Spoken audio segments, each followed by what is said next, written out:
시물 파트에서 1학기 거에 해당하는 자극과 반응 단원을 좀 제가 진행을 할 겁니다. 그래서 자극과 반응 부분에 페이지 100쪽입니다. 100쪽. 딱 좋네요. 100쪽. 그리고 이제 지금 거의 물화생지 영역이 골고루 다 있거든요. 1학기 거 내용 안에서도 물화생지. 그래서 지금 지구과학은 일단 한가운데 대부분 다 끝난 걸로 알고 있어요. 그죠? 기압하고 기단 선선. 그리고 이제 물리 파트는 남자 원장님께서 오셔서 지금 물리를 들어가시긴 하셔야 되는데, 그죠? 언젠가 곧 들어가겠죠. 힘과 에너지, 그 운동과 에너지 파트가 좀 많이 어렵습니다. 그래서 여러분 이제 시험 범위나 학교 들어가시면 어떤 학교는 1,3단원 순서대로 들어가기도 하고 어떤 학교는 1,4단원 들어가기도 하고 어떤 학교는 1, 2, 3, 4 이렇게 순서대로 들어가기도 할 겁니다. 그래서 우리는 그거에 다 대응해야 되니까 일단 선행의 목적으로 쭈루룩 이제 시험 대비에 맞춰서 좀 진행을 하는 거죠. 그래서 일단 100조 한번 봐봅시다. 100조. 지원아 100조. 100조. 110조 맞고 100조. 100조. 100조. 아직 안 했지. 그게 안 했을까? 그래. 거의 깨끗하지? 오케이. 자, 그리고 제가 원래는 육성을 좀 많이 쓰긴 했는데 그래, 마이크를 쓰다 보니까 마이크가 편하더라고요. 혹시 마이크 음질이 조금 갈려서 좀 안 좋다 하시면 얘기하세요. 여러분이 얘기해도 나는 쓸 거니까 일단 진행을 좀 해볼게요. 마이크 쓰면서. 자, 일단 잠깐만요. 오늘 이제 눈, 귀, 코, 입 중에서 눈에 대해서 눈의 구조와 기능에 대해서 배울 건데 여기 대단원이 자극과 반응 단원입니다. 자극이 뭐고, 그죠? 반응이 뭔지, 그리고 자극이 어떻게 진행되는지 봐봐야 되겠죠? 누구니? 도윤이구나. 그래, 좀 늦었다. 앞쪽에 와. 앞쪽에. 생물하고 있다. 또 반응이 또 리와인드 해야 되구만. 생물을 하고 있어. 우리 단어도 좀 나눠서 들어가니까 조금씩 각 전공 선생님한테 보시는데 나는 생물학부 일단. 나랑 아무튼 돌아가면서 일단 각 전공이 들어간다고 생각하면 돼.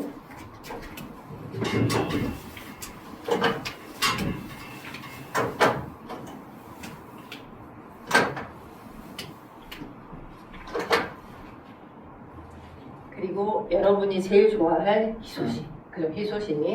자, 우리 명절곧 앞두고 있잖아요. 그죠? 명절 여러분 이제 세뱃돈 수금하러 다니셔야 되잖아. 인사하러 다니고 수금도 해야 되는데 수금 상황이 용이해야 될 거 아니야. 그지? 그러니까 원래는 월화수만 쉬기로 했었어. 월화수. 근데 이제 우리가 방학이 1월달에 1월 17일 코딱지만큼 딱 하루 있었잖아. 그리고 이제 남들은 막 연달아서 3일 쉬고 막 일주일 통으로 쉬기도 하는데 왜 우리 학원은 이거밖에 안 쉬어요? 막 이렇게 돼서 원래는 안 쉬려고 했었어. 이제 남자쌤이 수업 욕심이 워낙 많아서. 근데 남자쌤이 지금 상태가 매우 나가리가 됐어요. 남자쌤이. 이제 지난주에도 코가 막혀가지고 말도 못하고 막 그러시더니 이제 지금은 코에서 감기, 이제 기침 감기로 와서 캣캣거리면서 하거든. 막 목이 간지러서 기침이 나오는데.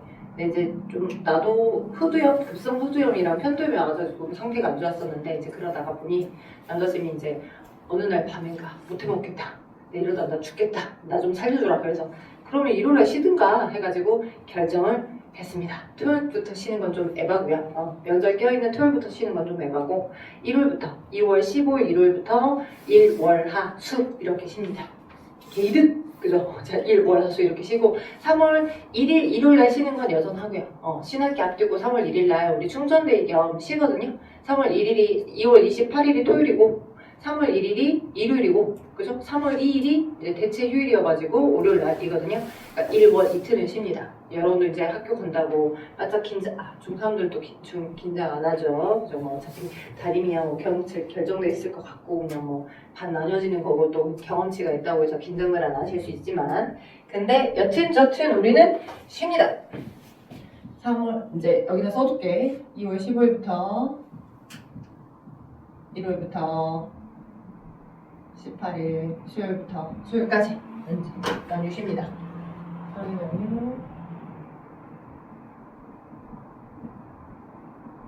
지난번 1월 17일 학원 방학했을 때 학원에 왔던 친구가 있어요. 이반 친구는 아니지만 왔던 친구가 있어요. 찍고 갔던 친구가 있어요. 그날 또 이제 가구가 들어와서 저희도 좀 일찍 왔었거든요. 9시 한 반쯤.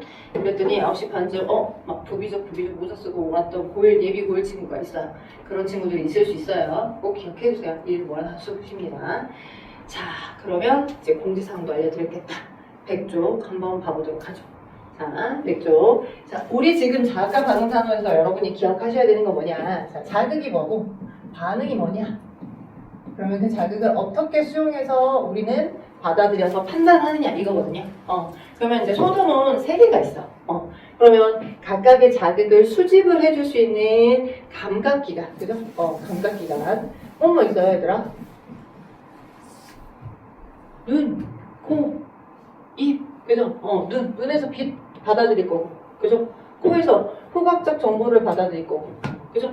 입에서 이제 미각, 그죠? 미각이 성립되도록 입에 있는 맛세포들이 열심히 어떤 맛이냐, 단맛이냐, 짠맛이냐, 신맛이냐, 쓴맛이냐 각각들을 수집을 해주겠죠. 근데 수집을 하는 거지 판단은 어디서 해? 감각기관은 외부 정보를 수집을 해주는 역할을 해. 그치?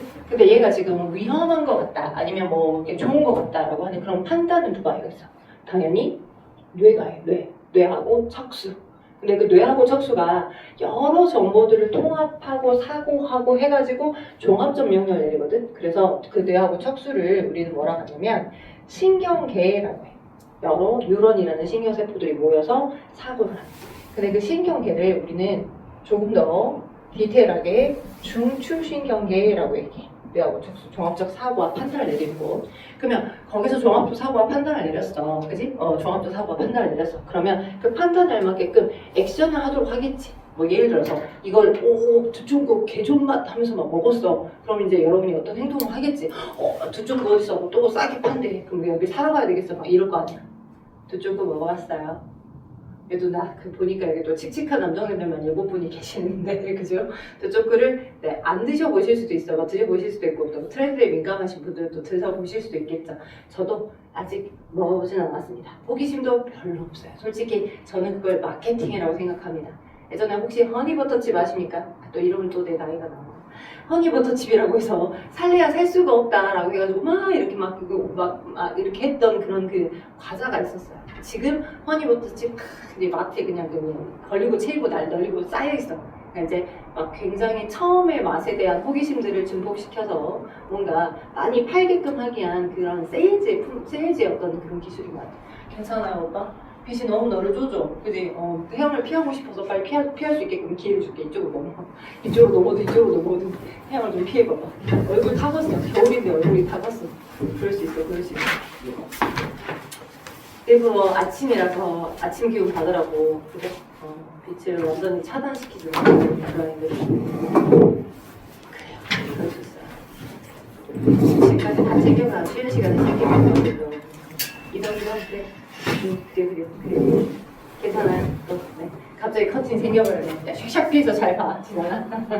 자, 그래서 일단 중추신경계는 뇌하고 척수로 되어 있어서 뇌 척수는 이제 판단의 역할들을 하겠죠. 그럼 판단을 내렸어. 그럼 그 판단에 알맞게끔 나 두쫑크 너무 맛있대. 막 정보를 막 수집해갖고 거기를 사러 가게끔 행동을 해야 되겠지. 그러면 뭔가를 샀다, 움직였다라고 하는 건 내 몸이 움직이게끔 하는 거니까 그 중추신경계가 내린 명령에 알맞게 행동이 될 수 있게끔은 당연히 운동뉴런이라고 하는 아이에게 명령을 시켜서 근육을 움직여서 액션이 나타나겠지. 액션, 그죠? 오케이?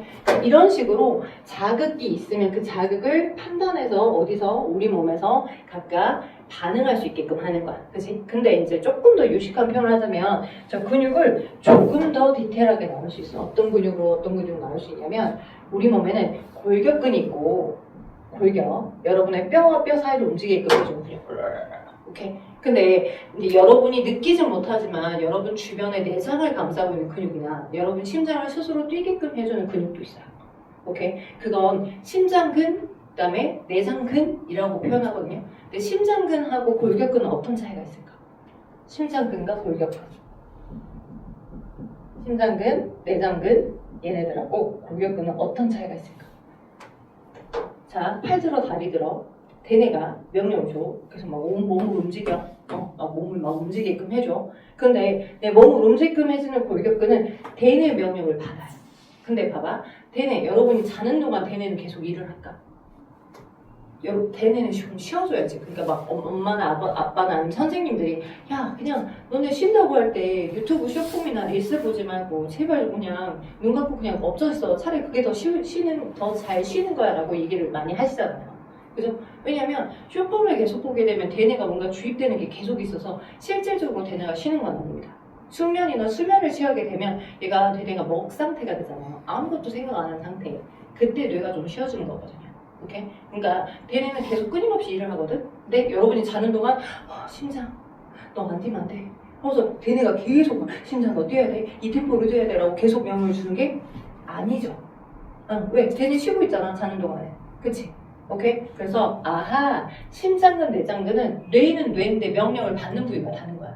대뇌 명령을 받진 않고 심장근, 내장근들은 자율적으로 자율신경계들의 명령을 통해서 자기가 자동적으로 나 지금 심장보통 빨리 뛰어야 돼, 천천히 뛰어야 돼 라고 이게 조절돼서 스스로 뛸 수 있는 거거든.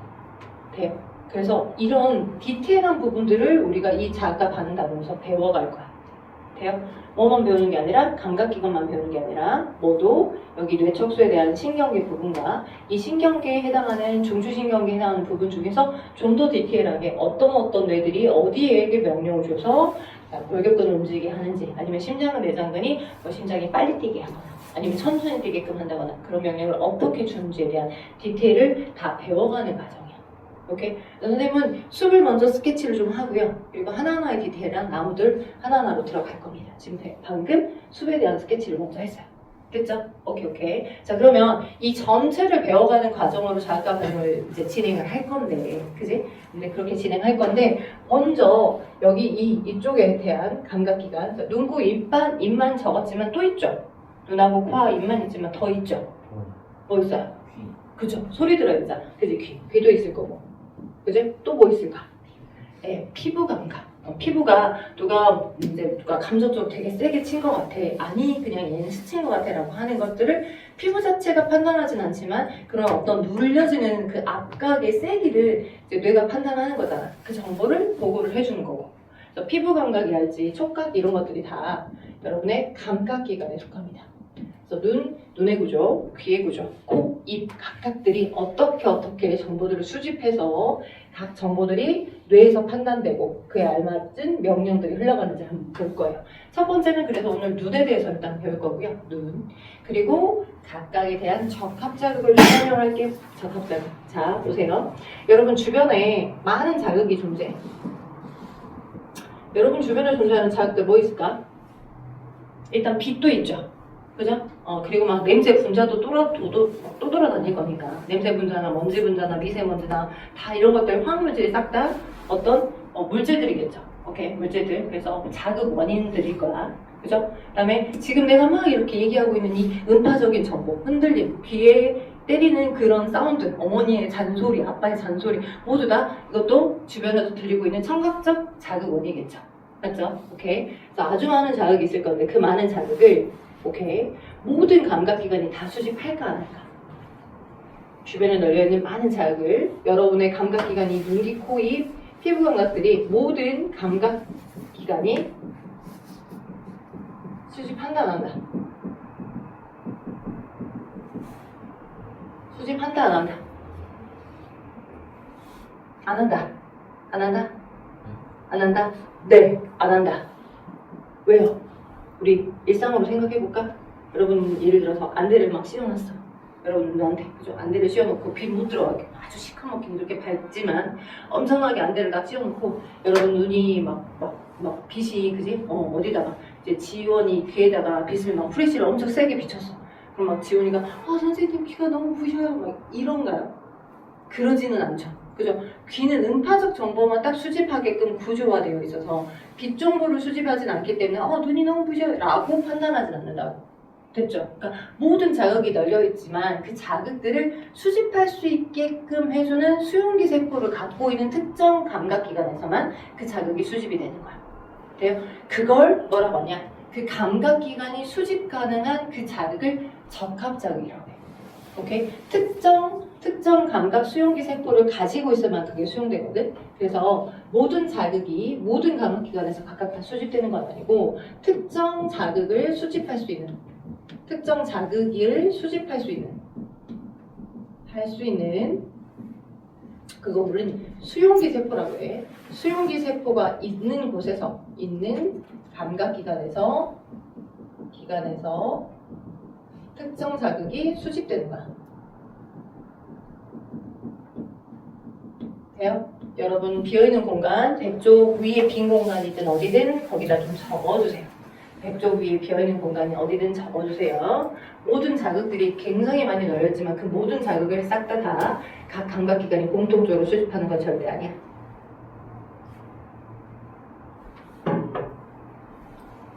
특정 자극을 수집할 수 있는 수용기 세포가 있는 감각기관에서 특정 자극이 수집되더라. 그래서 저는 그 특정 자극과 그 감각기관의 수용기 세포가 있는 부분을 설명을 할 거야, 지금. 그리고 눈의 구조와 기능에 대해서 디테일하게 들어갈 거야.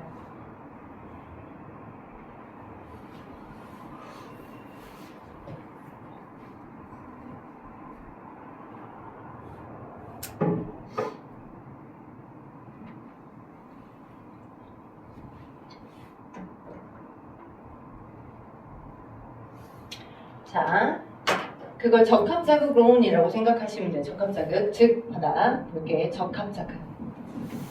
자, 눈에서 수집하는 적합한 자극은 뭐가 될까요? 음파, 빛이죠. 빛도 뭘까요? 여러분 그 빛을 적외선, 자외선, 가시광선으로 나눌 수 있는 건 아닌가요? 그죠? 자외선은 파장이 훨씬 더 짧아. 그래서 막 에너지가 되게 커. 막 이렇게 마루에서부터 마루까지 이 길이를 파장이라고 하는데 파장이 되게 짧고 파장이 긴 건 뭐 이렇게 그릴 거 아니야. 그지? 파장이 짧으면 짧을수록 에너지가 커. 두두두 얘네들이 이제 진동하는 횟수가 많기 때문에 훨씬 더 에너지가 크거든. 진동수가 많을수록 에너지가 큰 겁니다. 진동수와 에너지는 비례하니까. 돼요? 오케이? 자, 그래서 아주 주변에 많은 영역의 빛들이 널려져 있는데 그 중에 가시광선이 적절한 자극이야. 400에서부터 700 나노미터 정도의 파장. 400보다 훨씬 더 작은 길이의 파장을 갖고 있는 게 그게 자외선이야. 그래서 살균 소독으로 많이 쓰이지. UV 자외선. 그죠? 그리고 이제 태양에서부터 자외선이 많이 들어오니까 봄이든 겨울이든 선크림 많이 바르라고 하는 이유가 그거잖아.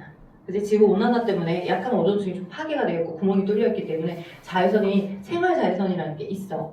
그래서 여러분 아마 뭐 기아 운동선수 알 거 아니야. 양현종 알죠? 그 얼굴 되게 40대 아저씨인데도 그 운동선수인데도 얼굴 하얗게 선크림을 잘 바르고 다녀서 피부가 되게 곱디 고우신 관리의 어떤 대표. 그래서 좀 선크림 바르고 다니셔야 되는 이유가 그거야. UV라고 하는 자외선은 400보다 파장이 짧아. 에너지가 크고 400에서 700 정도가 가시광선이고 700 이상은 적외선이야. 빨갛고 그래서 빨간색으로 열 형태로 우리에게 오는 거지. 그래서 가시광선, 적외선, 자외선이 있다는 거 기억해놔. 자외선, 가시광선. 근데 우리의 눈은 가시광선 영역 정도를 수집을 하는 거야. 그래서 빨주노초 파남보 빛이라고 하는 그 정도를 어디서? 뇌에서 판단해. 돼요? 가시광선 그리고 적외선. 이렇게 세 개의 광선이 태양에서부터 온다는 거. 됐죠? 오케이? 자, 그러면 이 눈에서 이런 가시광선을 수집해줄 수 있는 수용기 세포를 가지고 있는 거기가 어딜까? 자, 아마 생소할 수 있지만 선생님 좀 적어볼게. 망막이라고 하는 장소야. 망막. 혹시 망막박리, 뭐 황반변성 들어봤을까? 어르신들 있는 경우는 좀 들어봤을 수도 있어. 망막에 누구? 감각세포 중에 하나인 시각세포가 있어. 병일 알람이 울렸죠? 네. 탈로 났어. 10시 일어난다는 걸. 자, 망막. 그래서 망막은 자, 어떤 세포를 갖고 있다? 빛 정보를 수집할 수 있게끔 해주는 시각세포를 갖고 있습니다. 시각세포가 저 빛 정보가 수집이 되게끔 해줍니다. 됐죠? 눈시니까 눈시 한자로 시각세포를 갖고 있더라. 자, 귀 가봅시다. 귀. 자, 귀. 귀에서는 적절한 자극, 적합자극. 귀에서 수집하는 적합자극은 뭘까요? 지금 여기를 먼저 숲을 먼저 잡아주고 눈에 대한 디테일 할 거야. 자, 귀에서 수집해주는 적절한 적합자극은 무엇이 될까? 일단 여러분이 계속 귀에 여러분은 못 느끼고 있지만 음파를 때려받고 있습니다. 그죠? 나의 어떤 사운드, 목소리 막 이런 거 계속 들어가고 있겠죠. 그 정도로 수집하고 있어요. 음파입니다. 음파. 근데 얘를 모든 세기의 음파를 사람이 다 수집할 수 있는 건 아니야. 각 종마다, 각 개체마다 그걸 수집할 수 있는 그 진동수 헤르츠 영역이 있어. 헤르츠는 횟수죠. 이제 뭐 이렇게 한 번의 파장, 뭐 종파의 파장이 얼마만큼 진동하는지 그 횟수 개념이 헤르츠인데, 헤르츠. 근데 우리 사람의 경우는 우리가 들을 수 있는 가청 주파수 영역, 우리가 수집할 수 있는 가청 주파수 영역이 있어. 그래서 그런 거 있었을 거 어릴 때 뭐 10대만 들을 수 있는 소리. 그래서 막 아빠한테 들려줘. 그래서 아빠는 뭐 이게 뭔 소리? 뭐 하나도 안 들리는데 막 이래. 근데 이제 나는 듣고 있어. 막 굉장히. 그래서 이제 나이가 들어갈수록 그 청각세포들이 진동해서 그걸 수집해내는 횟수의 영역이 약간 다르다 보니까 10대만 들을 수 있는 소리, 뭐 70대는 못 듣는 소리, 뭐 이렇게 갈려지는 거예요. 근데 평균적으로 브로드하게 봤을 때 16에서부터 2만 헤르츠 정도까지가 우리가 수집을 할 수 있는 청각세포들이 수집을 할 수 있는 주파수 영역이에요. 이거보다 헤르츠 2만 헤르츠 이상 넘어가면 고주파수, 그죠? 고주파수가 되는 거죠. 진동하는 횟수로 따진 거니까. 자, 그래서 이거는 귀에 존재하는 어디서 달팽이관 안에 귀에 수용기 세포가 들어있는 기관이야. 여기는 기관. 달팽이관 안에 뭐가 들어있어서 청각세포가 들어있어서 그걸 수집합니다. 청각세포. 됐죠? 오케이? 가청 주파수 영역만큼을 수집을 한다. 조금 더 쓸 게 있어요, 얘들아. 조금 더 쓸 게 있어요. 공간 잘 확보해봐봐. 특히 남학생들이 공간 확보를 잘 못할 수도 있는데, 내가 차라리 이걸 줄게. 자, 이걸 줄게. 한 장씩 한번 받아. 오늘 눈하고 귀에 할 때 한 장씩 뒤로 넘겨봐. 뒤에 비어있는 페이지 공간이 있거든? 여기 뒤에다가 지금 제가 설명 다 하면 마지막에 뒤에 공간에다가 이 덧박자로 부분을 적으면 될 것 같아. 아래 보이지 지금? 지단이 받았니? 안 넘어왔니? 지단이 오니? 가다가 개수가 오잖아. 여기 있다. Sorry. 자, 여기. 그래서 뒤에 빈 공간에다가 적고 여러분이 여기 꽂아놓고 있으면 돼. 이거 정리하면서 할게. 내 귀는 이제 음파적인 정보를 수집을 할 거야. 그치? 가청 주파수 영역이니까. 자, 근데 귀는 음파만 수집하는 것만 있진 않아. 어디로 내가 기울어지고 있고 어디로 회선하고 있는지 평형 감각적 정보를 수집하게끔 해주는 것도 있어. 그래서 이석증 같은 거라고 하는 걸 들어본 적이 있을 수도 있고, 이제 연세 있으신 할머니 할아버지 계시면 이석증이라고 해서 이 이석 귀에 돌덩어리가 있거든. 여러분 못 느끼겠지만 귀에 나름의 돌덩어리가 있어. 그래서 이석이라고 표현하는데 완전한 돌은 아니겠지. 약간 여러분 잇몸과 비슷한 그런 조직에 해당하는 평형을 인지하게끔 해준 돌덩어리가 귀 안에 들어있어. 근데 걔가 원래는 어느 정도는 림프에게 붙어 있어야 되는데 엄청나게 이제 면역력이 약해졌다거나 고도의 스트레스를 되게 많이 받았다거나 그게 떨어져 버려서 막 어디 다른 데에 막 돌아다녀. 반고리관 안에 돌아다니게 되면 내가 누워있는데 막 세상에 막 빙빙 돌아. 평형이 안 맞춰져서. 그렇게 나타나는 증상이 이석증이거든요. 그래서 이비인후과 가서 얘를 붙여준다거나 여러 수술이나 아니면 약을 먹어서나 여러 가지 이제 징후를 계속 봐줘야 돼. 그러니까 귀 안에 음파를 수집하는 역할을 해줘하는 것만 있는 게 아니고 평형을 인지하게끔 해주는, 평형을 수집하게끔 해주는 것들도 있습니다. 평형 감각, 그죠? 평형, 중력각, 그다음에 회전 감각을 수집할 수 있게끔 해주는 것들 있어요. 귀 속에 이 두 개 있어요. 귀에. 되죠? 그래서 중력을 인지하게끔 해주는 건 전정기관이라는 곳이 있습니다. 그다음 회전을 인지하게끔 해주는 건 반고리관이 있어요. 반고리관. 당연히 평형 감각세포가 그걸 수집하셨죠. 평형 감각세포.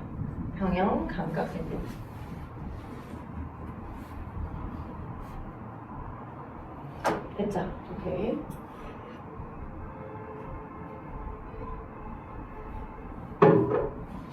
그리고 눈, 귀 했고요. 또 뭐 있어? 코 있죠, 코? 공간이 부족하니까 여기 위에다 쓸게요. 자, 코는 어떠한 자극을 적합자극으로 수집을 할까요? 냄새 분자, 그죠? 냄새 분자, 기체 상태의 다양한 화학적 분자를 수집할 겁니다. 기체 상태의 다양한 화학 물질. 이게 적합자극이에요. 오케이? 코에는 아주 많은 후각세포들이 존재합니다. 그 후각세포들이 존재하는 것이 후각상피입니다. 코 안에 후각상피가 있고요. 후각상피 안에 후각세포가 들어있어요. 후각세포가 그 각각들을 수집을 하고 당연히 판단은 어디서 한다? 뇌에서 한다. 맞죠? 오케이. 입 갈게요. 입은 자 고체로 어떤 물질이 들어왔어요. 오케이. 고체로 들어와도 침이 얘를 녹여주겠죠. 그래서 침이 녹여져서 다 어떤 상태가 될 거야? 액체 상태가 될 거야. 그래서 액체 상태에 다양한 화학물질이 있을 건데 그 액체 상태에 다양한 화학물질을 어디서? 맛세포라고 하는, 그죠? 마치 무슨 조개 이름 같은데 맛세포라고 하는 것이 수집을 해줍니다. 맛세포. 근데 맛세포가 다발처럼 모여있거든요. 그 다발처럼 모여있는 그곳이 있는데 여러분 책 어디 보시면 그림 한번 보여줄게. 맛세포 앞봉우리라고 합니다. 이쪽 중간쯤 그림 보면 후각상피 그림이 보이고요. 102쪽 중간쯤 그림 후각상피 부분이 있고 거기에 막 이렇게 막 소나무처럼 뻗어져 있는 게 그게 후세포들이야. 소나무처럼 뻗어져 있는 게 후세포들, 기체상태 물질이 들어가서 코에 후각상피에서 수집을 하는 거야. 그리고 오른쪽 그림 보면 앞봉우리처럼 이렇게 막 콘센트 마냥처럼 이렇게 전선들이 막 모여져 있는 게 있지. 요렇게 해서 그지? 이런 식으로 여기가 다 마세포들이 모여 있고 이쪽에 있었던 이 부분에 이제 액상으로 들어갔던 물질들이 이렇게 각각 수집이 돼서 이 마세포가 그 정보들을 수집을 하고 마신경통의 정보가 보호가 되는 거야. 이 마세포들이 다발처럼 모여있는 여기를 앞봉우리라고 해. 앞봉우리. 이렇게. 됐죠? 오케이. 자, 피부 감각은 더 다양한 5개의 감각들을 수집합니다. 피부는. 그죠? 촉각, 누르는 감각, 스치는 감각, 압각. 네. 그러니까 뭐 스치는 거, 스침, 피부, 스침. 피부 스침도 다 뭐로 느껴져? 압각으로 느껴지겠지. 눌리는 감각들로. 오케이? 그리고 굉장히 강한 화학적, 강한 열과 강한 화학적 자극. 그런 게 적합 자극이 되어서 나 지금 되게 아파. 그죠? 이런 것들을 각각 판단합니다. 어디서? 피부에서. 오케이? 피부에서. 그래서 피부에 여러 가지 통점, 압점, 촉점 그리고 상대적 온도 변화들을 각각 감지합니다. 냉점과 온점에 있는 각각의 피부 감각 세포들. 피부 감각 세포들이 그것들을 수집한다라고 보시면 돼요. 됐죠? 네. 요 정도는 좀 기억해 두시면 좋겠습니다. 적었어요. 이걸 다 적었네.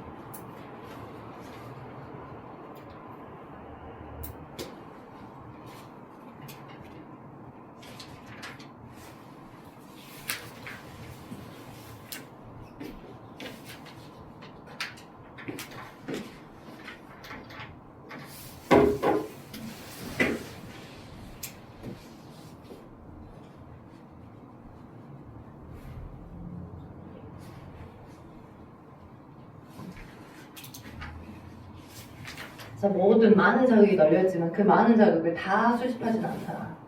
각 기관에서 수집하는 적절한 자극들이 있더라라고 하는 걸 인지를 하시고 들어가시면 좋겠습니다.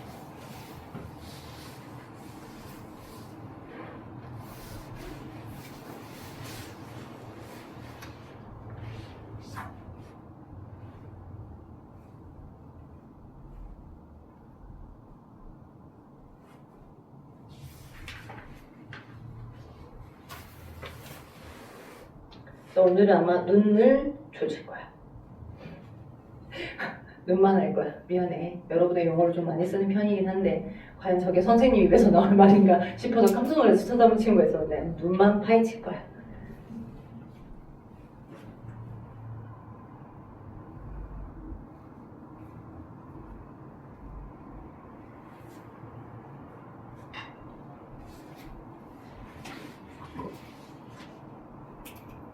안경을 안 쓰신 분들도 있고 그러네. 안경을 쓰신 분도 있네. 부럽네요. 안경 안 쓰신 분들은. 눈이 좋다 이거죠.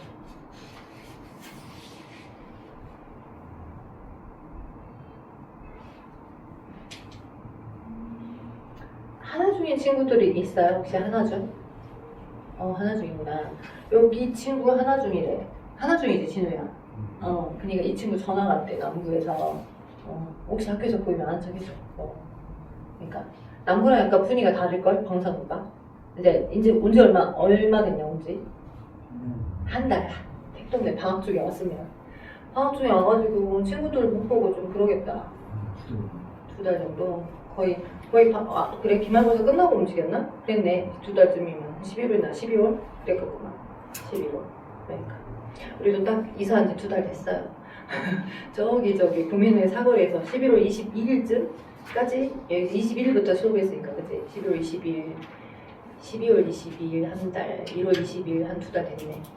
이쪽으로 옮겨가지고 했는데 아무튼 친해지면 좋은 거니까. 학연, 혈연, 지연 무시 못합니다. 네, 거진 대부분 다 쓴 것 같아서 눈 한번 설명 한번 해볼게요. 네, 자, 여러분 책 여기 100쪽 보시면 눈이 이제 나와요. 소의 눈알 마냥 그게 눈깔이 좀 나와 있습니다. 눈가리가 좀 나와 있는데 이런 구조로는 시험 문제가 많이 안 나와. 이런 그림으로는 눈의 구조의 기능이나 이런 걸 설명하는 부분에서는 많이 안 나온 편이고 이렇게 나와 있으니까 여러분이 이해하기 좀 어려워하시는 것 같아서 시험 문제에서 많이 만나는 형태의 눈 구조, 눈의 단면 구조를 제가 가지고 왔어요. 오케이, 요 눈의 구조와 기능들은 꼭 인지하시고 꼭 얘네들의 어떤 명칭들과 걔네들의 역할들 좀 이해하셔야 돼요.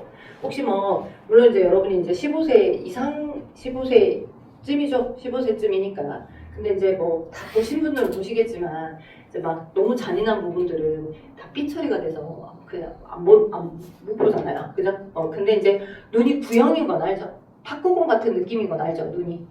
예, 그러니까 여러분의 눈에 이제 정면에서 보이는 부분하고, 그지? 얘를 이제 해부해서, 물론 이제 여러분의 눈을 해부할 수는 없으니까, 뭐 소의 눈이나 동물의 이제 해부를 허락하는 그 동물의 눈들을 이제 뽑아가지고, 왜 나는 점점 격해지지 표현이? 이렇게 빼가지고 봐본다면 탁구공 같은 느낌이야. 탁구공 같은 느낌이야. 근데 정면에서는 지금 그 모든 구조가 다 보여있는 건 아닌 거지. 오케이, 정면에서 딱 보이는 일부분만 있는 것 뿐이야. 그래서 정면에서 보는 부분과 전체 눈의 원형의 둥그런 모습들이 각각 어떤 역할로 수집하고 그 정보들을 외까지 전달해 주는지를 배워가시는 과정인 거야. 돼요? 오케이? 그러면 눈의 구조와 기능 먼저 눈을 좀 설명을 해볼게. 일단 여러분 정면에서 보면 눈이 이렇게 있잖아요. 정면에서 보이는 부분, 거기에 검은 자가 있고, 그죠? 검은 자 안에 집에 가셔서 보셔도 되고, 집에 가시기 전 여러분이 이제 카메라로 여러분 눈 아래 쫙 봐봐봐. 그러면 검정자 안에 더 검은 부분이 있어요. 그리고 우리는 이 여기 더 검은 부분 여기를 우리 뭐라고 해? 동공이라고 해. 동공. 그리고 이 동공 주변에 홍채가 있는데, 홍채. 여러분 외국인 애들은, 그죠? 홍채들. 외국인 애들은 여기에 홍채 색깔이 약간 푸른색, 그죠? 이제 동양인은 약간 고동색, 뭐 이런 색깔이야. 그래서 홍채가 이렇게 쌓여져 있어. 이렇게 되어 있었는데, 더 촘촘하게 그림을 그려야 되는데, 이렇게 되어 있어. 근데 이 홍채가 사람마다 색소의 함량, 멜라닌 색소의 함량이 달라서 사람마다 약간 다른 색깔을 띄어. 그래서 이제 연예인들은 그걸 통해서 되게 약간 신비로워 보이는 느낌을 주려고 여자들 같은 경우에 선클렌즈 막 끼잖아. 그지? 선클렌즈가 의료용이 아니야. 미용용이거든. 그리고 연예인들 같은 경우에 막 이 뱀파이어 눈깔 같은 거 이제 뭐 뮤비 찍는다고 만들 때 그런 선클렌즈를 끼다 보니까 약간 홍채 색깔이 좀 달라지는 거고. 오케이? 원래는 우리 눈에 이 홍채를 갖고 있다고. 이 부분이 홍채야. 칠판 보고 있어? 오빠 여기 봐야지. 여기 홍채. 제가 오빠라는 표현을 잘 씁니다. 말도 안 되겠지만 여러분들이 오빠가 될 수가 없잖아요. 근데 오빠, 여학생들한테 언니 이렇게 표현을 많이 쓰니까 이해 좀 해줘요. 아무튼 홍채. 홍채가 외국인하고 우리 사람 동양인들이 가지고 있는 그 멜라닌 색소 함량에 따라서 다 다른 거고요. 이 홍채가 한 번에 이렇게 쫙 확장하느냐, 이렇게 딱 당겨지느냐에 따라서 동공의 크기가 조절이 되는 거야. 오케이? 우리 막 주변에 빛이 너무 많아. 그럼 주변에 빛이 너무 많게 되면 어떻게 돼요? 약간 눈 찡그리잖아. 주변 이 눈 거풀을 감싸고 있는 외사근들도 이제 너무 빛이 많으니까 이렇게 눈이 약간 찌푸리면서 조금 더 쫓기게끔 더 해주지만 어느 일정한 수준의 빛만 우리 눈 쪽으로 들어가줘야 되는데 빛이 너무 많이 들어가면 안 되니까 홍채라고 하는 이 일종의 커튼이 샤샤샥 이완하거나 샤샤샥 수축해줘서 동공 크기를 조절시켜서 이 동공, 열려져 있는 이 동공 너머로 내부로 빛이 들어가는 거야. 이해되겠어? 오케이? 일정 수준의 빛의 양만 들어가줘야 되니까. 됐죠? 오케이? 그래서 여러분의 눈은 앞에 정면부에 누가 있어서? 홍채가 있어서. 이 홍채의 수축과 이완을 통해 빛의 양이 조절되어 들어가는 거야. 그거 우린 명암 조절이라고 표현해. 들어가는 빛의 양. 그러니까 너무 많이 빛이 계속 들어가도 안 되고 좀 일정 수준의 빛만 들어가야 된다. 됐죠? 오케이? 근데 이제 저 홍채의 수축과 이완을 여러분이 그냥 단순 암기식으로 기억하면 안 되고 이런 식으로 저 홍채가 일종의 커튼이야 얘들아. 커튼이어서 이 홍채가 이런 식으로 생각해. 요 끝부분은 거의 홍채가 고정이 되어 있다고 생각하면 돼. 그래서 홍채가 이렇게 쫙 펼쳐져. 가운데 부분 쪽으로 쫙 펼쳐지면 동공이 커지는 거야, 작아지는 거야? 그치? 작아지는 거야. 그럼 언제 작아져야 되겠어? 아까 얘기했던 것처럼 언제? 너무 많을 때, 빛이 너무 많을 때, 막 스포트라이트 겁나 많이 받고 빛이 너무 많을 때 일정 수준의 빛의 양 정도만 들어와야 되는데, 그죠? 너무 빛이 많이 들어오고 있으니까 홍채가 이렇게 쫙 이완하여서, 그죠? 동공을 작게 해주는 거고, 빛이 부족해. 또는 외부로부터 되게 위기의 상황이야. 내가 되게 완전 긴장되고 엄청나게 위급한 상태면 외부로부터 빛 정보를 잘 들어오게끔 해줘야 내가 막 여러 가지를 정보를 판단할 수 있을 거 아니야. 그지? 근데 그럴 경우는 홍채를 이렇게 쫙 수축을 하는 거야. 여기 끝부분은 여기 빨간색으로 칠해져 있는 끝부분은 고정이 된 상태로 얘가 당겨지게 되면 안쪽에 동공이 커지면서 그 동공을 통해 들어오는 빛의 양이 많아진다. 되겠어요? 그래서 홍채의 수축과 이하, 즉 홍채의 수축과 이하를 통해서 빛의 양이 조절된다는 걸 꼭 기억하십시다. 됐죠? 그래서 한낮에 너무 빛이 많을 때야. 빛이 많아. 여기서 말하는 빛은 그 빛이 아니겠죠? 빛이 많아. 라이트가 많아. 그러면 어떻게 해줘야 될까? 동공을 작아지게 해줘야 된다. 한자야, 작아지게. 그죠? 그럼 동공이 작아지게끔 할 때 어떻게 해주는가? 홍채는 이완한 거야, 수축한 거야? 홍채가 뭐 돼서? 이완하여서. 그죠? 얘가 이렇게 쫙 확장돼서. 그럼 여기 동공이 작아지겠지? 동공이랑 동그라미가 작아지겠지? 이해가 됩니까? 이해가 안 돼 보이는 친구가 한 명 있는데 이해됐습니까? 확실한가요? 여기 빨간색 테두리는 거의 홍채 부분이 이제 닻을 내린 것처럼 고정이 되어 있고 얘가 커튼이 쫙 펼쳐지느냐, 당겨지느냐 이 차이라. 그러면 이 가운데에 해당하는 눈, 그 동공의 크기가 조절되는 거야. 그래서 명암 조절은 동공을 작아지게끔 할 때 홍채가 이완되어서 이완을 다른 말로 확장이라고도 합니다. 됐죠? 한낮에는 그렇게 되는 거고 밤이야. 그지? 빛이 적죠. 너무 적으니까 그지? 빛 많이 들어오게끔 해줘 라고 할 때 동공을 어떻게 확대시켜야 돼. 홍채를 어떻게 해서? 홍채를 조여서 그지? 조이게 되면 이렇게 당기게 되면 그죠? 양옆에 커튼을 제치게 되면 열려져 있는 창문의 공간이 넓잖아요. 그죠? 그래서 양옆에 커튼을 제친 것처럼 홍채를 수축시켜서 그죠? 빛이 더 들어오는 양이 많아지도록 동공의 크기를 키우더라. 됐죠?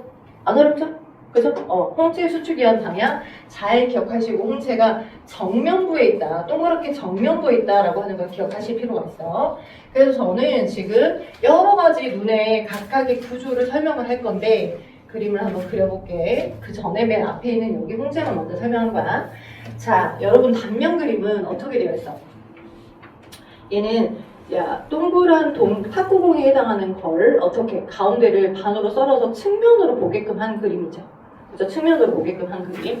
그래서 여러분 눈에 빛을 굴절하게끔 해주는 렌즈가 들어있습니다. 일종의 볼록 렌즈가. 볼록 렌즈는 빛을 모아줍니까? 퍼지게 해줍니까? 중일 때 배웠어요, 여러분. 중일 때. 빛을 퍼지게 해줄까요? 모아주게 할까요? 돋보기의 원리가 볼록 렌즈 아닌가요? 돋보기 어때요? 여러분 그 막 검은색 그 색종이 놔두고 이또 뭐 나이가 봅니다. 자, 색종이에다가 검정색 놔두고 돋보기 놔두면 이제 어때요? 모아줘요. 지져져요. 구멍 뚫리거든요. 빛을 모아줘서 볼록 렌즈를 빛을 모아주는 역할을 합니다. 그래서 렌즈가 들어있고 근데 그 렌즈는 여러분 정면에서 보이진 않아. 정면 부분에서 여러분 렌즈가 볼록 렌즈가 들어있다는 거 보이진 않아요. 왜냐하면 정면부에 저 정면에서 보이는 저 홍채가 그죠? 여러분의 눈에 각각의 색깔을 조절한 홍채가 여기 위쪽과 아래쪽에 이렇게 덮고 있거든. 돼요? 그래서 보이는 부분은 거의 홍채야. 그리고 이제 주변부에 흰 자위가 있겠지. 그지? 측면의 그림하고 정면 그림하고 안 헷갈리게끔 연상하면서 기억하셔야 돼. 됐죠? 그리고 얘를 이렇게 앞면에서 이렇게 감싸고 있는 형태의 얇은 막이 있어. 그 얇은 막이 각막이야. 각막은 투명해. 그래서 빛이 이렇게 들어가. 그치? 빛이 이렇게 들어가면 이 들어간 빛이 어디 여기 지금 열려져 있는 이 부분이 뭐라고? 동공이라고. 홍채가 수축과 이하를 통해서 열려지게끔 해준 이 부분이 동공이야.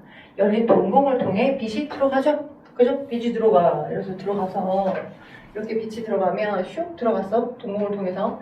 그러면 볼록 렌즈에서 먼저 어때? 어느 정도 중심을 기준으로 해서 이렇게 굴절하겠죠. 이렇게 안쪽으로 모아지게끔 굴절합니다. 그래서 이 굴절됐던 부분의 정보를 수집해서 그죠? 어디로? 쭉 대뇌로 보고를 해주는 거야. 그 수집할 수 있게끔 감각세포들이 막 여기 모여있거든? 그 모여있는 부분이 어떻게 되었냐? 이렇게 대략적으로 그림 그려볼게. 이런 식으로 모여있는 부분이 있어. 여기가 망막이야. 자, 이렇게 있으면 이쪽 부분으로 이것은 입에서 나온 소리가 아니야. 이렇게 여기도 다 감각세포들이 모여있습니다. 여기도 지금 제가 빨갛게 그린 저 부분들이 어디야? 망막이에요. 망막. 그래서 눈의 정면부로만 빛을 수집하는 게 아니라 이 정면에 있는 눈, 여기 위쪽, 아래쪽, 위아래 부분, 그죠? 눈꺼풀에 덮여지지 않은 위쪽과 아래쪽으로도 모든 빛들이 다 수집되고 그것들이 뇌에서 판단되는 거예요. 되겠어요? 오케이? 그래서 빨간색으로 그려져 있는 부분, 빨간색에 해당하는 이가 뭐야? 감각세포야. 아까 어떤 세포? 시각세포. 그럼 시각세포가 존재하는 곳 어디였었어요? 두 글자 아까. 나만이 열심히 수업하고 있나? 두 글자. 미음. 그래, 망막이라고 하는 곳에 시각세포가 있다라고 했었잖아. 그래서 여기 이 빨간색 부분 전체가 다 망막인 거야. 오케이? 빨간색 부분 전체가 망막이야.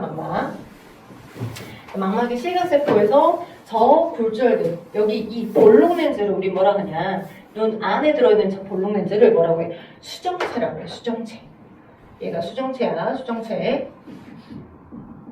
오케이? 수정체라고 하는 곳에서 빛을 적당히 잘 굴절해줘서 빛이 거기서 수집될 수 있게끔 해줍니다. 되나요? 오케이? 수정체에서 적절히 굴절해주는데, 근데 수정체가 셀프로 스스로 두꺼워지거나 얇아지거나 하지는 않아요. 오케이? 가끔 필요에 따라 두꺼워지거나 얇아지거나 하는 일이 일어나줘야 그럴 필요도 있거든요. 오케이? 그걸 원근 조절이라고 하는데, 원근 조절은 잠깐만 쉬었다 할게요. 피곤해하신 분들이 보여서 멍 때리시는 분들이 있어서. 자, 지금 제가 설명했던 부분 살짝 저는 쉴 테니 여러분은 뭘 풀어보시냐. 별로 어렵진 않은데 어차피 숙제로 내줄 거니까 106쪽에 5번 하나만 풀어보고 내용 좀 보고 계셔. 제가 30분 되면 와서 쭉 또 수업 이어서 할게. 우리 8분만 쉬자. 네. 자,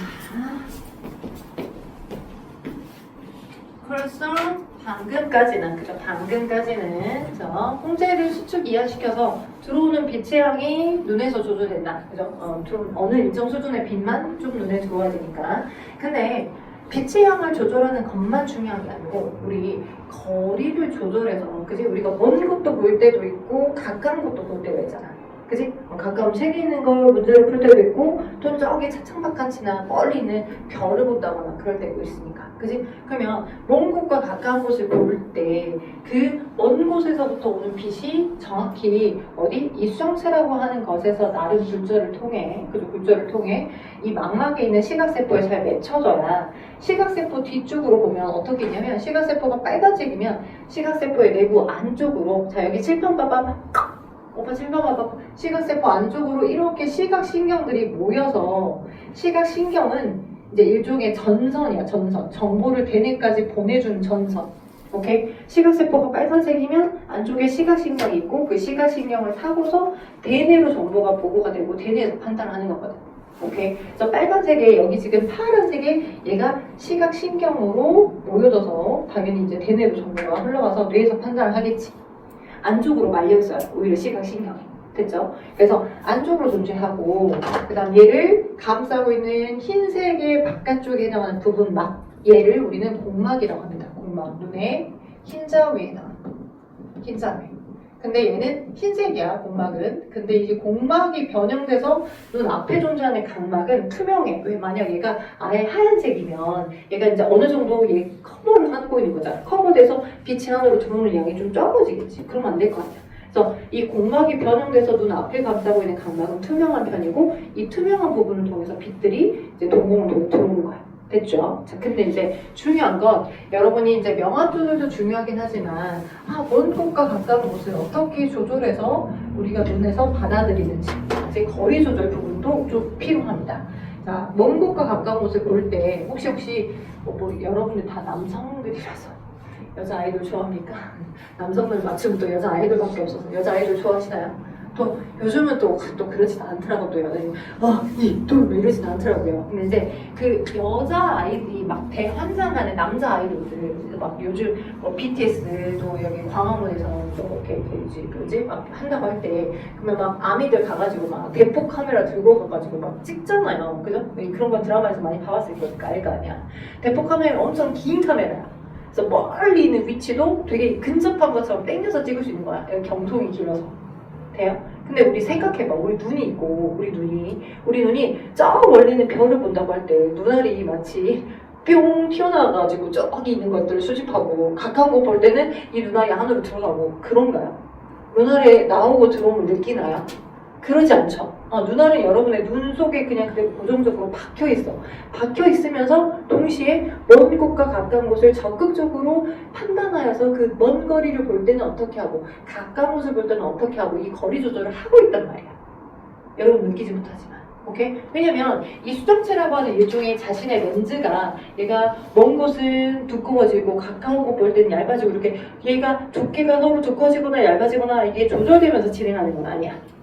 오케이? 조절되면서 진행하는 거 아니야. 얘는 그대로 그 위치에 고정되고 박혀 있어. 여기서부터 여기까지 길이를 우리는 뭐라고 하냐? 안구의 길이라고 해. 여기서부터 여기까지를 안구의 길이.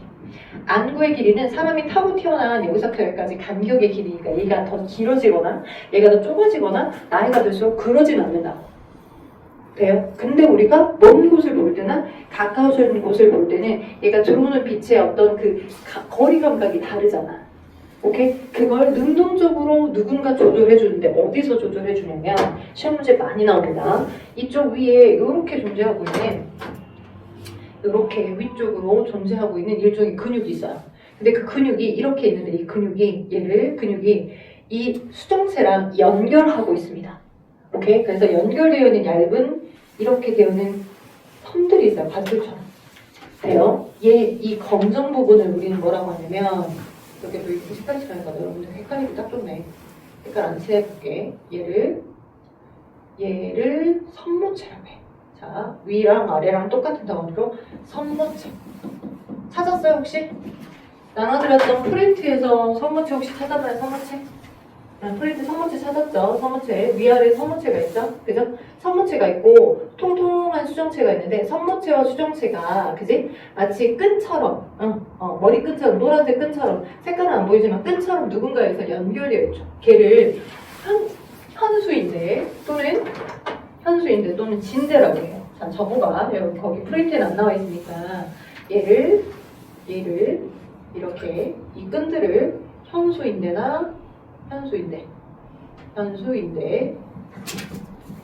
이거는 다른 말로 진대라고 해. 진대.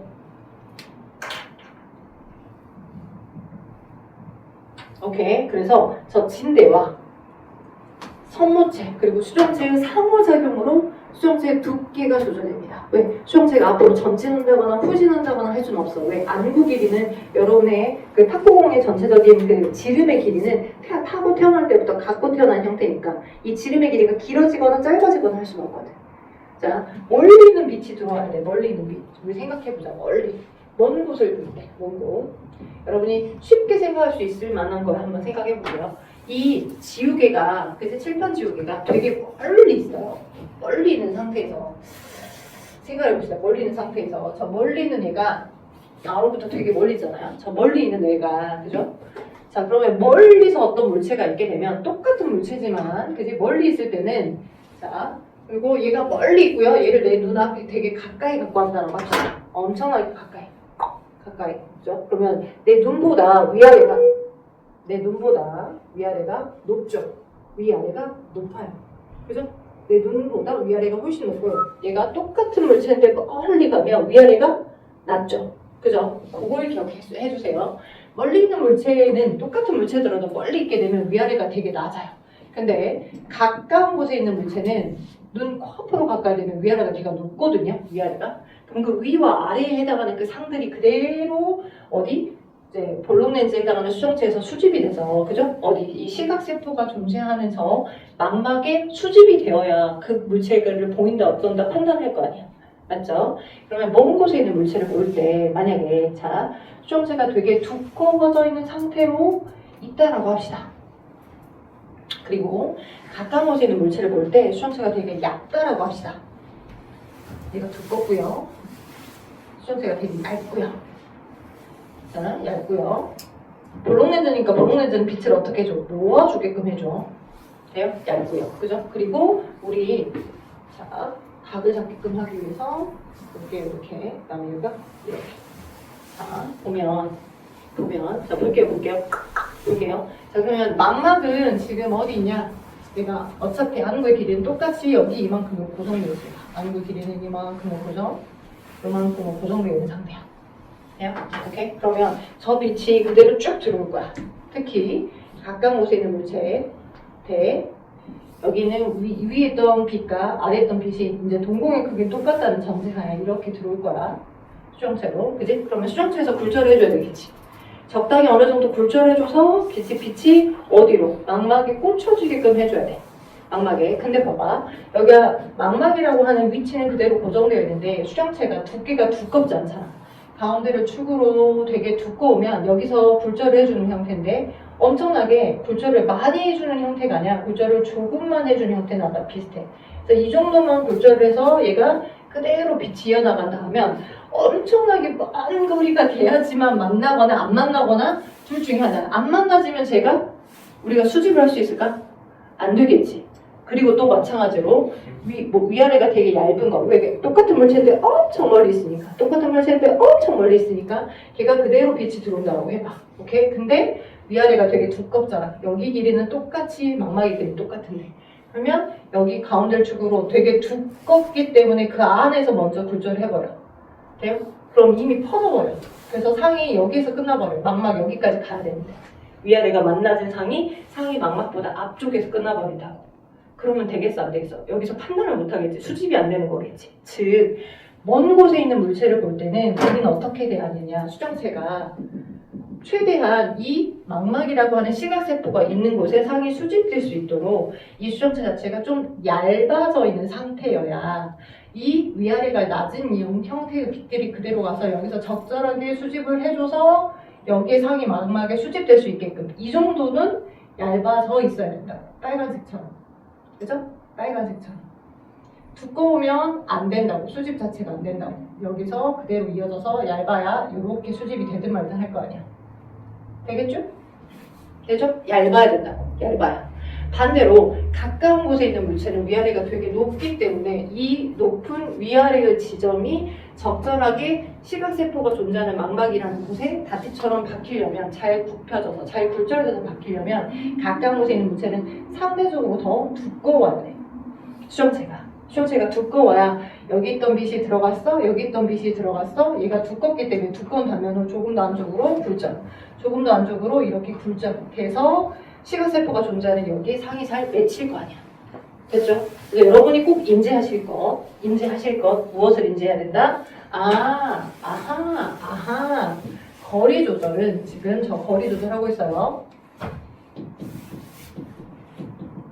자, 가까운 곳에 있는 물체를 볼 때는 수정체가 어떻게 돼야 돼? 가까운 곳 물체, 위아래가 높으니까 수정체가 어때요? 두꺼워져야 돼.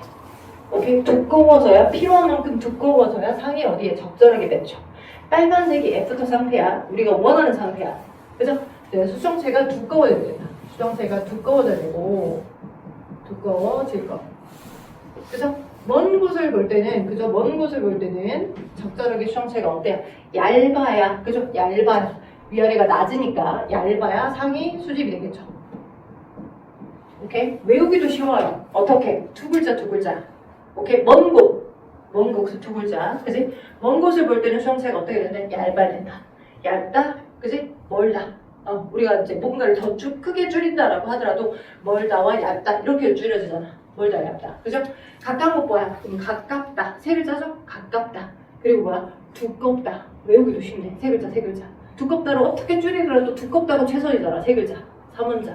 그죠? 수정체가 두꺼워야 우리가 원하는 어디? 이 시각세포가 존재하는 이 망막세포가 존재하는 그 위치에 상이 꽂혀질 수 있겠죠. 근데 이 수정체가 셀프로 스스로 두꺼워지거나 셀프로 스스로 얇아지지 않는다고 절대. 혼자서는 안 그런다고. 누구 도움을 받냐고. 수정체가 거기 위에 존재하는 진대와 선모체의 도움을 받는다고. 여기 명칭을 적었으니까 선생님이 이제 여기다가 한번 적어볼게. 어떤 원리로 되어 있냐면 저 수정체의 두께가 두꺼워지거나 얇아지거나 자 이렇게 되어 있어. 여기 봐봐. 수정체가 있어. 그리고 선모체가 있어. 붕 떠 있는데 선모체가 근육입니다.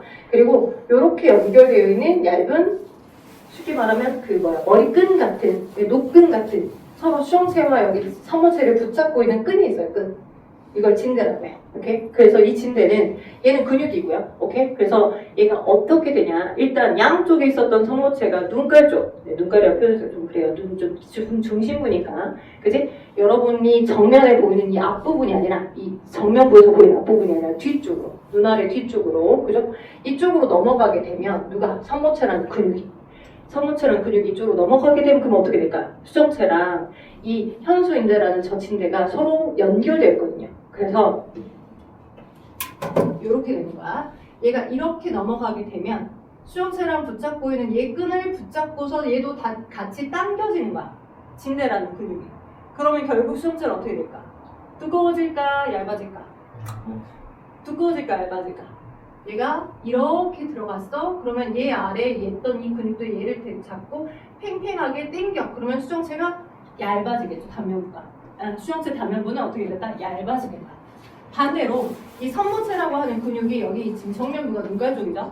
정면부 이제 여러분의 각막 쪽으로 이렇게 전진을 해요. 오케이? 이렇게 수정체라는 게 이 선모체라는 게 조금 더 격하게 앞쪽으로 이렇게 전진을 했다라고 합시다. 오케이? 그러면 요 위에 있는 이 두 개의 진대의 텐션, 어떤 긴장감이 풀리겠죠? 풀려서 마치 얘를 발로 꾹 누르는 것처럼 되는 거야. 그럼 수정체가 어떻게 되겠어? 두꺼워지겠지. 그 원리로 두꺼워지고 얇아지고 두꺼워지고 얇아지고 이렇게 조절이 되는 거야. 얘가 이렇게 오게 되면 두꺼워지는 거고 얘가 이렇게 들어가게 되면 요 두 개의 텐션을 잡고 수정체를 쫙 잡아당기는 거니까 얘가 얇아지는 거야. 어렵지 않죠? 원리를 이해하게 되면 단순합니가 아니라 그걸 그대로 토대로 생각하면서 생각을 진행할 수 있기 때문에 이걸 선생님이 설명해 줄게. 그래서 저 선모체가 진대랑 붙잡고 있는데 근데 우리가 약속을 어떻게 했냐면 선모체가 이쪽 앞으로 온 걸 그치? 앞으로 온 걸 우리가 선모체가 수축했다라고 하기로 했어. 오케이? 자, 오케이, 일단 잠깐만 여러분이 수축 기한으로 설명을 안 하다 보니까 네. 자, 이 앞쪽으로 오는 걸 선모체가 수축하기로 했다라고 약속하기로 했어요. 그래서 선모체가 수축하게 되면 진대가 느슨해지고요. 오케이? 돼요? 오케이? 그리고 선모체가 눈깔 뒤쪽으로 넘어간 거. 눈 뒤쪽으로 넘어간 걸 선모체가 얇아졌다. 그러니까 선모체가 눈 뒤로 넘어간 거, 눈깔 뒤로 넘어간 걸. 눈 뒤로 넘어간 걸 선모체가 뭐 했다라고 약속했냐면 이완했다라고 표현하기로 했다. 얘가 이제 이쪽으로 오면서 좀 짧아질 거 아니야. 이쪽으로 오면서 얘가 좀 짧아지겠지. 그래서 선모체가 짧아지니까 수축했다라고 하는 거고 그리고 눈깔 뒤쪽으로 넘어가면 선모체가 좀 평평하게 펴지면서 얘가 좀 길어지는 거거든. 눈 뒤로 넘어갈 때. 눈깔 뒤로 넘어갈 때. 그죠? 선모체가 이완하게 되면 진대를 붙잡고 진대가 팽팽해지면서 수정체가 얇아지는 거야. 되겠어? 오케이? 그래서 선모체가 이완했다. 진대가 팽팽해졌다. 그래서 진대가 팽팽해지게 되면 그럼 어떻게 된다고? 수정체가 얇아지게 되는 거야. 그죠? 단순히 그냥 어떤 생각과 사고 없이 그냥 외우는 것보다 그죠? 원리를 이해해서 진행하게 되면 여러분이 더 기억해내기 쉬울 거니까 그죠? 그래서 홍채 정면부랑 좀 다르다는 걸 꼭 기억하시고요. 그러다 보니 여러분이 근시랑 원시를 어떤 렌즈로 교정해야 되는지 알 거야. 근시랑 원시를. 자, 지금 거리 조절. 정상적으로 지금 현재 안경을 안 쓰고 있는 친구들은 저 먼 곳과 가까운 곳을 볼 때 그 조절이 액티브하게 잘 조절이 되는 거야. 그래서 먼 곳을 보든 가까운 곳을 보든 잘 안 보이거나 그러지 않고 그러니까 여러분이 느낄 수 없을 만큼 아주 마이크로 시간의 만큼으로 잘 조절을 시켜주고 있는 거지, 여러분의 눈에서. 근데 이제 대부분은 안경을 쓰고 있잖아. 이 안경들이 대부분 오목 렌즈거든? 근데 선생님은 딱 보면 알아. 어떤 친구가 볼록 렌즈를 끼고 있는 안경을 쓰고 있구나. 아니면 대부분 오목 렌즈구나. 근데 보니까 지금 현재 친구들은 대부분 오목 렌즈 같아. 그리고 가끔 어떤 친구는 한 눈은 원시, 한쪽 눈은 근시. 그러니까 두 개가 완전 짝눈인 것처럼 그런 경우도 있거든. 대부분은 둘은 다 근시와 동시에 난시를 갖고 있거나 그 정도는 있어요. 오케이. 근데 이제 흔치 않은 경우로 이제 양쪽 눈이 다 원시인 경우도 있긴 있거든요. 근데 젊은 친구들이. 그러니까 원시는 이제 근시가 대부분이고요. 젊은 친구들이 많이 느끼는 경우들이. 그러면 근시랑 원시가 뭐냐? 무엇을 근시 원시라고 하냐? 근시는 이 근의 근자가 어떤 근이야? 가까울 근이야. 가까운 곳이 잘 보이도록 고정이 돼버리는 거야. 가까운 것만 잘 보이는 거야. 그래서 가까이 얘를 당기면 칠판 글씨 말고 이렇게 보면 이 글씨는 잘 보여. 근데 이게 안경이 안 써져 있는 경우에 칠판 글씨는 아예 안 보여. 막 흐릿하고 근시이면서 동시에 난시까지 섞여 있기도 하거든. 그래서 가까울 근이라는 한자를 쓰는데 가까운 곳이 잘 보이는 눈이 근시예요. 가까운 곳이 잘 보이는 거고. 그럼 봐봐. 가까운 곳이 잘 보이는 눈이니까 어떻게 구성되는가? 수정체가 통통하게 두껍게 고정이 돼버린 거지. 가까운 것만 잘 보이는 눈이니까. 그치? 그래서 수정체가 두껍게 고정이 돼버려 있는 거야. 이해되지? 가까운 것만 잘 보이는 눈이니까. 맞죠? 그럼 반대로 원시는 뭐야? 먼 원이야. 먼 곳이 잘 보이는 곳이야. 먼 곳이 잘 보이는 눈. 되게 먼 곳이 잘 보여. 어르신들, 할아버지, 할머니들. 그래서 나 성적 나왔어 할머니라고 성적표 보여줘. 막 사랑하려고. 그럼 어디 보자 우리 손자 하면서 이렇게 책을 막 이렇게 뺍니다. 그러니까 내가 생각하기에는 이게 논리가 안 맞거든. 나는 가까이 당겨봐야 잘 보이는데 어디 보자 하면서 쪽쪽 찾는다고 막 이렇게 밖에 빼. 오히려 먼 곳이 더 잘 보이는 눈으로 되신 거지. 노안이나 원시들이 먼 곳이 더 잘 보여요. 즉, 먼 곳이 왜 잘 보이는가? 이게 수정체 탄성이나 이런 게 이제 나이가 들다 보니까 탄성이 떨어져서 얇아진 채로 있어버리는 거야, 수정체가. 그래서 수정체가 얇아진 채로만 존재해버리는 거야. 또는 나이가 들어서 수정체가 얇아지는 것도 있지만 나이를 제외하고 젊은 친구들이 원시인 경우는 이런 경우도 있어. 선천적으로 타고 태어나길 안구의 길이가 되게 안구의 길이가 짧게 태어난 경우들도 있을 수 있어. 안구의 길이가 짧게. 예를 들자면 그림을 그려봐봐. 아까 이제 위아래를 조절 나름 두껍거지거나 얇아지거나 두꺼워지거나 얇아지거나를 이 진대와 이 지금 성모체가 잘 조절을 해줘. 오케이? 나름 여기 앞에서 자꾸 두꺼워지거나 얇아지거나를 이 진대랑 성모체가 상호작용을 잘해서 잘 해주고 있는데 선천적으로 좀 극단적으로 그림 그려볼게. 이렇게 짧게 튀어나온 거야. 안구 길이가 너무 짧아. 여기 이렇게 지금 여기에 감각세포, 시각세포들이 여기 존재하는 너무 짧아. 여기서부터 여기의 길이가. 그래서 앞에서 나름 조절을 잘 해주고 있긴 하지만 어찌됐든 이렇게 들어왔던 빛들이 여기서 굴절해서 상이 늘 막막 뒤에 맺혀버리는 거야. 이게 원시야. 이해돼요? 이게 원시. 선천적으로 안구 길이가 너무 짧게 태어나서 그럴 수 있겠죠. 왜? 감각세포들이 앞쪽에만 있으니까 어떻게 여기서 두꺼워지거나 얇아지거나 잘 조절해줘도 망상이 막막 뒤에 맺히는 거야. 이게 지금 원시라고. 됐죠? 상대적으로 그러면 이제 수정체가 두꺼워진 채로 고정돼버려서 근시인 경우들도 물론 있겠지만 얘와 비슷한 형태로 선천적으로 타고 태어나길 눈이 어떻게 되는 거야? 이렇게. 근시는 여기다 좀 적어볼게요. 여기 뒤쪽에. 여기 칠판 판사하면 좋으니까.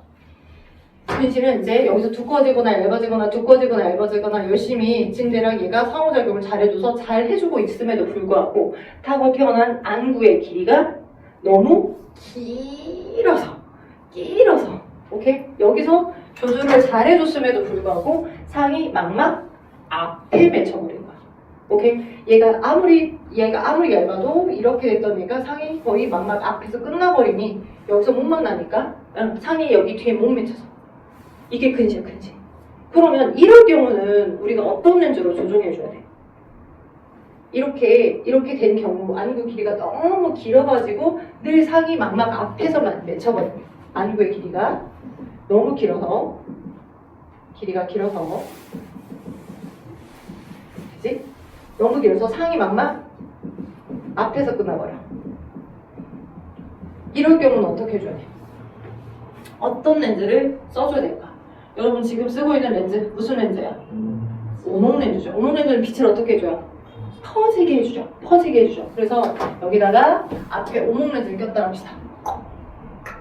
이렇게. 오목 렌즈도 두께가 서로 다 다르겠죠. 그럼 이렇게 들어왔던 빛들이 여기서 나름 살짝 퍼지죠. 이렇게 퍼져. 이렇게 해서 들어왔는데 오목 렌즈 이렇게 있고 들어왔던 빛들이 여기서 퍼져서 적절하게 여기 들어오면 여기서 나름 상이 여기까지 잘 굴절될 수 있게끔 만들어주는 거지. 나름 이 각도와 이 길이를 잘 측정해서. 그래서 근시는 오목 렌즈로 교정해야 되고. 자, 여러분 비어있는 공간 거기다 이거 좀 적어줘. 아까 프린트에 뒷면에 비어있는 공간 많이 있었죠? 비어있는 공간. 오빠 여기 뒤에다가 적어줘.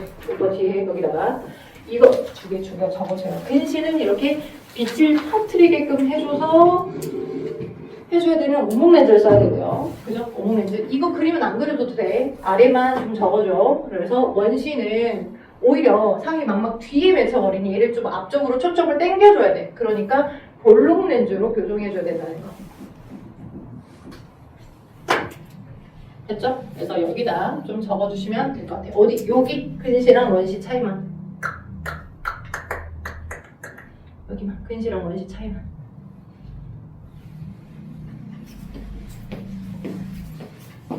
나만 동나보다.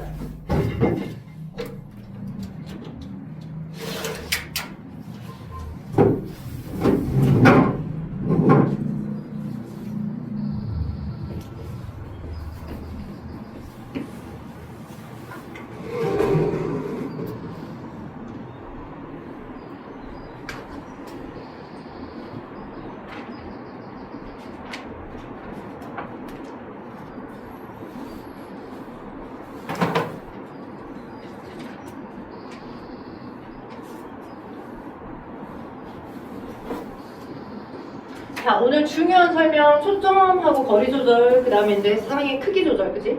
크기 조절이 아니라 빛의 양 조절, 그 다음에 거리 조절에 대한 근시 원시까지를 디테일하게 설명했고요. 여기서 맹점이 있고, 그죠? 황반이 있고, 두 개만 지금 제가 설명 안 했어요. 그리고 맥락막이라는 게 있는데, 맥락막만 간단하게 좀 잡아드릴게요. 일단 숙제 먼저 체크해볼래? 숙제는 얘들아 106쪽에 3번만 빼고 풀어와봐. 3번이 맹점과 관련된 설명인데 오늘 내가 설명 못했어요. 맹점 설명하잖아? 그러면 이제 한 명 한 명씩 다 지금 맹점을 느끼게끔 해봐야 되다 보니까 시간이 오래 걸려서 3번은 아직 설명 안 했거든. 다음번에 설명해 줄 거니까 맹점과 환반은 다음번에 설명해 줄 거고 하나만 맞아 하고 해봐. 자, 그 다음 여기 앞에서 빛의 양을 조절해 주는데 이 사이에 멜라닌 색소를 가지고 있는 부분이 끼어 있어요. 그래서 나는 여기서 빛의 양이 들어오게끔 조절을 해주는데 그럼에도 불구하고 여분의 빛들이 너무 많이 들어와서 그 빛을 조절해줘야 될 때 그래서 여기서 흡수하거나 약간 차단을 시켜줘. 멜라닌 색소를 갖고 있어서 그걸 뭐라고 하냐? 맥락막이라고 해. 맥락막. 암실 역할을 어느 정도 해주는 맥락막이 파란색에 해당하는 맥락막이 제일 바깥쪽에 공막이 있고요. 제일 안쪽에 망막이 있고요. 그 사이에 맥락막이 있어서 적절하게 빛이 너무 많이 들어왔을 때 그 너무 많이 들어왔던 빛들 여기서 나름 흡수하거나 산란시켜서 암실 역할을 좀 수행해준다. 여러분도 뭐 스크린 같은 거 볼 때 너무 막 주변에 빛이 많으면 스크린에 대한 게 빛 반사가 돼서 집중이 잘 안 되잖아. 그런 여분의 빛들을 흡수해서 차단시켜주는 역할이 맥락막의 역할이라고 보면 돼. 모든 눈 안에 각각 다 들어있어, 맥락막이. 여러분 그 앞에 보시면 맥락막 설명까지 있죠? 공막 있고요. 그죠? 제일 바깥쪽에 공막, 안쪽에 망막, 그 사이에 맥락막, 암실 역할을 해주는 맥락막이 있다. 눈의 정면 부분에 홍채 있고요. 그 홍채는 빛의 양을 조절해주는 형태고 홍채보다 안쪽 수정체랑 연결된 부분에 뭐가 있더라? 선모체랑 진대가 있더라. 그래서 선모체 진대에 의해서 거리 조절이라 하더라. 여러분은 집에 가셔서 숙제를 아까 그 3번 빼고 해오시고요. 106쪽에. 그리고 어디 내줄 거냐면 101쪽에 보시면 1번부터 3번 있는데 101쪽에 있는 1번부터 3번 101쪽에 있는 1번부터 3번 그것도 복습 겸 해와 주세요. 101쪽에 1번부터 3번. 오케이. 고생했어요. 퇴근합시다.